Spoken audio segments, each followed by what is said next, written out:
Hello दोस्तों, स्वागत है आपका हमारी इस नई क्लास में। दोस्तों, आज हम मूल विधि के सीआरपीसी और आईपीसी के कुछ इम्पॉर्टेंट क्वेश्चन को लेकर आए हैं, जो बहुत ही इम्पॉर्टेंट क्वेश्चन है और आपके पिछले एग्जाम में ये क्वेश्चन पूछे भी जा चुके हैं। तो चलिए हम समय ना व्यतीत करते हुए अपने क्वेश्चन को स्टार्ट करते हैं। तो हमारा क्वेश्चन है कि भारतीय दंड संहिता के अधीन कितने प्रकार के दंडों की व्यवस्था की गई है। तो इसका जो राइट आंसर होगा वो होगा ऑप्शन बी, 5 प्रकार के दंडों की व्यवस्था की गई है। चलिए हमारा नेक्स्ट प्रश्न है, समान आशय से संबंधित प्रावधान आईपीसी के किस धारा में दिया गया है। समान आशय से संबंधित प्रावधान आईपीसी के किस धारा में दिया गया है। तो इसका जो राइट आंसर होगा वो होगा ऑप्शन ए, धारा 34 में दिया गया है। चलिए हम नेक्स्ट प्रश्न की तरफ चलते हैं। हमारा नेक्स्ट प्रश्न है, भारतीय दंड संहिता में स्त्री शब्द घातक है। तो इसका जो राइट आंसर होगा वो होगा ऑप्शन डी, जन्मजात बालिका सहित किसी भी आयु की महिला का। यानी इस क्वेश्चन का शब्द अर्थ ये है कि स्त्री शब्द किसके लिए उपयोग किया गया है। तो स्त्री शब्द जो जन्मजात से इस बालिका जन्म लेती है और वो किसी भी उम्र की हो तो उसे स्त्री की कटघरी में ही रखा जाएगा। चलिए हम नेक्स्ट प्रश्न की तरफ चलते हैं। मैसेरिया से क्या तात्पर्य है। इसका राइट आंसर होगा दुराशय। मैसेरिया से जो तात्पर्य है वो होगा दुराशय। दुराशय इसका राइट आंसर होगा। चलिए हम नेक्स्ट प्रश्न की ओर चलते हैं। सीआरपीसी की धारा ... के अनुसार एक थाने के प्रभारी अधिकारी का कर्तव्य मौखिक रूप से दी गई प्रत्येक जानकारी का रिकॉर्ड रखना तथा एफआईआर तैयार करना है। ये 2021 में पूछा गया प्रश्न है। तो इसका जो राइट आंसर होगा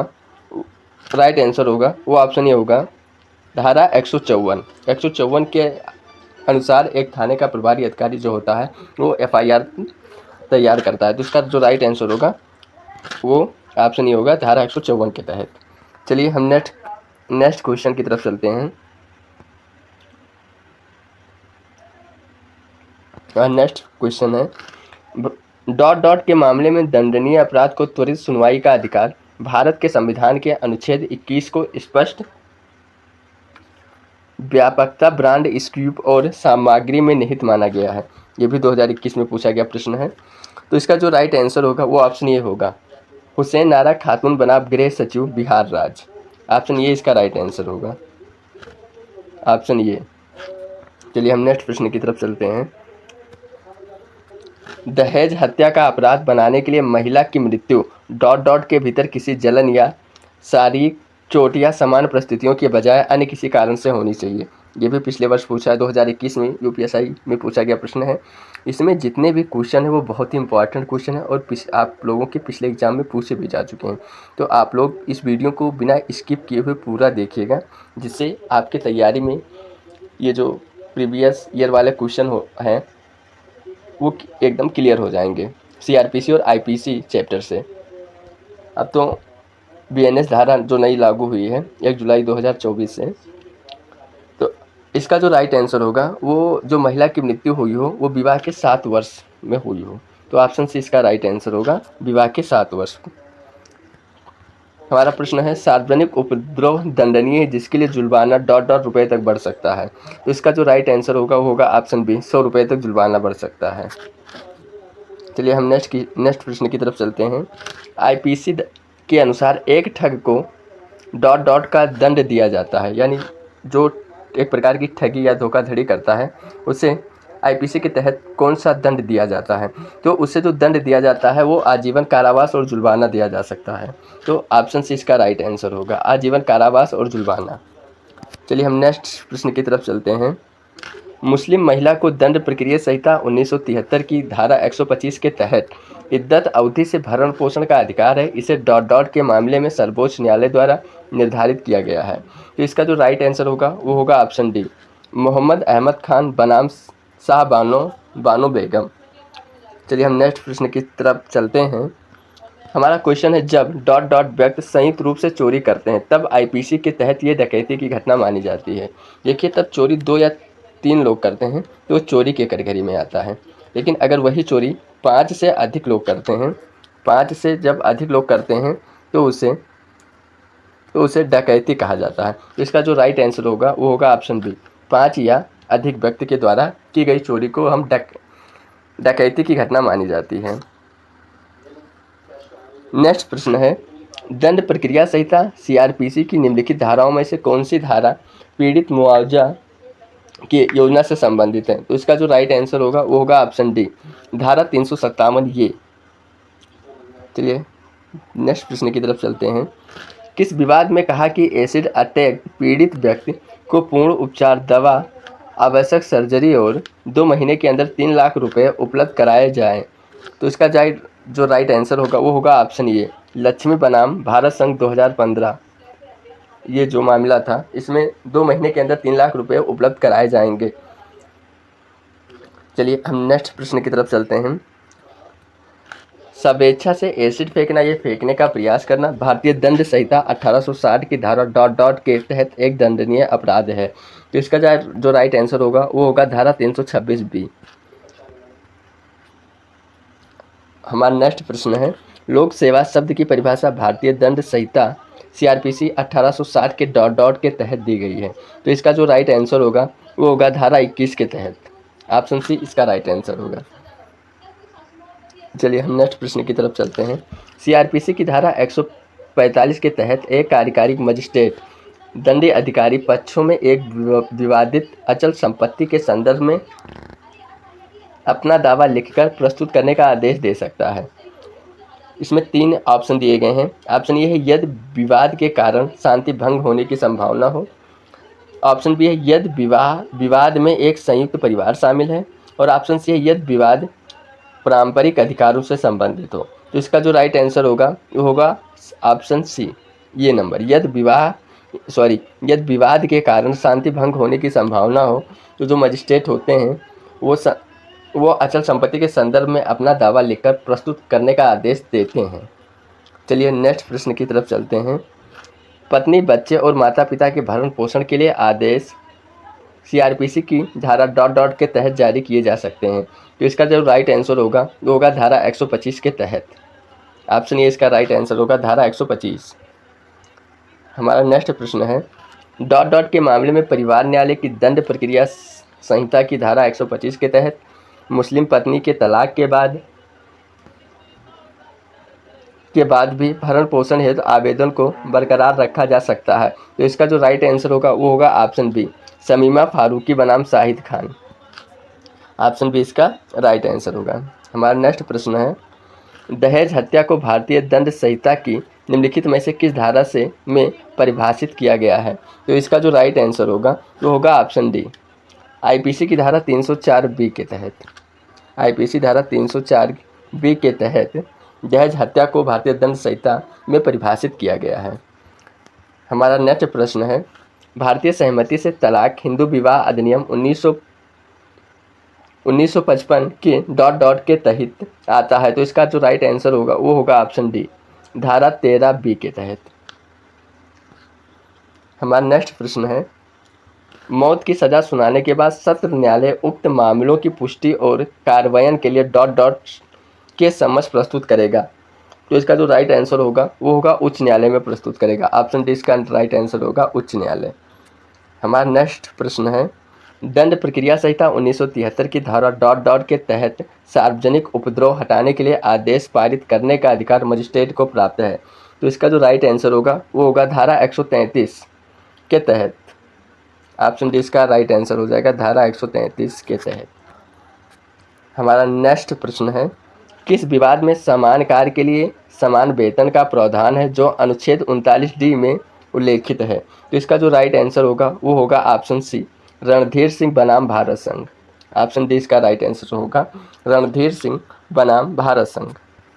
हमारा नेक्स्ट प्रश्न है, तथ्य की अज्ञानता क्षमा योग्य होती है परंतु कानून की अज्ञानता क्षमा योग्य नहीं है। यह समाज नियम सिद्धांत भारतीय दंड संहिता की ... में परिलक्षित होता है। तो इसका जो राइट आंसर होगा वो होगा धारा 76 में प्रचलित होता है। हमारा नेक्स्ट प्रश्न है, पति या पति के रिश्तेदारों द्वारा क्रूरता भारतीय दंड संहिता 1860 की धारा डॉट डॉट के तहत दंडनीय है। तो इसका जो राइट आंसर होगा वो होगा ऑप्शन सी, धारा 498 ये। इसका जो राइट आंसर होगा वो होगा धारा 498 ये के तहत दंडनीय अपराध है। हमारा नेक्स्ट प्रश्न है, भारतीय दंड संहिता की धारा 303 को डॉट डॉट के मामले में असंवैधानिक घोषित कर दिया गया है। तो इसका जो राइट आंसर होगा वो होगा ऑप्शन बी, मिट्ठू बनाम पंजाब राज्य। ऑप्शन बी इसका राइट आंसर हो जाएगा। हमारा नेक्स्ट प्रश्न है, सजा की अवधि की समय सीमाओं की गणना में आजीवन कारावास डॉट डॉट के बराबर माना जाएगा। तो जो आजीवन कारावास के बराबर माना जाएगा वो 20 वर्ष का कारावास को आजीवन कारावास माना जाता है। तो ऑप्शन बी इसका राइट आंसर होगा 20 साल का कारावास। हमारा नेक्स्ट प्रश्न है, जिला मजिस्ट्रेट दंड प्रक्रिया संहिता CRPC की धारा डॉट डॉट के तहत उपद्रव दूर करने के लिए सख्त आदेश दे सकता है। तो इसका जो राइट आंसर होगा वो होगा धारा 133 के तहत। हमारा नेक्स्ट प्रश्न है, भ्रष्टाचारी निरोधक अधिनियम 1988 के तहत नियुक्त विशेष न्यायाधीश डॉट डॉट द्वारा निर्धारित प्रक्रिया पालन करेगा। तो इसका जो राइट आंसर होगा वो होगा दंड प्रक्रिया संहिता 1973। ऑप्शन सी इसका राइट आंसर हो जाएगा। ये जितने भी क्वेश्चन हैं ये सारे क्वेश्चन 2021 UPSI में पूछे जा गए हैं। तो ये बहुत ही महत्वपूर्ण क्वेश्चन है और आपके तैयारी में ये आपका बहुत सहयोग देंगे। तो आप लोगों से यही अनुरोध है कि आप लोग वीडियो को बिना स्किप किए हुए पूरा देखिए। तो चलिए हम नेक्स्ट प्रश्न की तरफ चलते हैं। हमारा नेक्स्ट प्रश्न है, मुख्य न्यायिक मजिस्ट्रेट का न्यायालय कारावास की सज़ा दे सकता है। तो इसका जो राइट आंसर होगा वो होगा अधिकतम 7 वर्ष की सज़ा दे सकते हैं। तो ऑप्शन डी इसका राइट आंसर होगा 7 साल की सज़ा। 7 साल की सज़ा न्यायिक मजिस्ट्रेट न्यायालय दे सकते हैं। चलिए नेक्स्ट प्रश्न की तरफ चलते हैं। दूसरे के जीवन को खतरे में डालने वाला, जल्दबाजी वाला और लापरवाही पूर्ण कार्य जिसके प्रमाण स्वरूप किसी को नुकसान नहीं हुआ हो वो अपराध है या नहीं है। तो ये एक प्रकार का अपराध है। तो इसका जो राइट आंसर होगा वो होगा ऑप्शन सी, दंडनीय है। ये एक दंडनीय है। चलिए हम नेक्स्ट प्रश्न की तरफ चलते हैं। जिन कार्यों के खिलाफ निजी प्रतिरक्षा का कोई अधिकार मौजूद नहीं है उनका उल्लेख डॉट डॉट के तहत किया गया है। तो इसका जो राइट आंसर होगा वो होगा भारतीय दंड संहिता धारा 99। ऑप्शन सी इसका राइट आंसर होगा। चलिए हम नेक्स्ट प्रश्न की तरफ चलते हैं। एक पुलिस अधिकारी ने एक लड़की को जमानत आदेश प्रस्तुत करने के बाद भी गिरफ्तार किया और हवालात में निरुद्ध किया। पुलिस अधिकारी डॉट डॉट का दोषी होगा। तो अनगिनत कारावास का दोषी होगा वो पुलिस वाला। इसका जो राइट आंसर होगा वो होगा ऑप्शन बी। चलिए हम नेक्स्ट प्रश्न की तरफ चलते हैं। एक जल्लाद जो मृत्यु दंड निष्पादित करता है IPC के किस धारा के अंतर्गत आपराधिक दायित्व से मुक्त है। तो धारा 78 के आपराधिक दायित्व से वो मुक्त होता है। ऑप्शन बी इसका राइट आंसर होगा, धारा 78। चलिए नेक्स्ट प्रश्न की तरफ चलते हैं। भारतीय दंड संहिता के संदर्भ में निम्नलिखित में से कौन सा वाक्य सही है। पहला है, भारतीय दंड संहिता की एक धारा ये कहती है कि किसी अपराध को करने के लिए केवल राजी हो जाना ही अभियुक्त को दंड देने के लिए पर्याप्त है। और दूसरा है, भारतीय दंड संहिता एक धारा ये कहती है कि आत्महत्या कोशिश करना भी एक अपराध है। ये भी सही है और ये भी सही है। तो इसका राइट आंसर जो होगा ये भी दोनों सही है। आत्महत्या करना भी एक अपराध है और अपराध करने के लिए केवल राजी हो जाना वो भी एक प्रकार का दंड देने वाला ही काम होता है। इसलिए इसका जो पहला और दूसरा दोनों यानी ए भी दोनों सही होगा। हम नेक्स्ट प्रश्न की तरफ चलते हैं। निम्न में से कौन सी भारतीय दंड संहिता की कौन सी धारा दंगा को परिभाषित करती है। तो इसका जो राइट आंसर होगा वो होगा धारा 159। धारा 159 दंगा को परिभाषित करती है।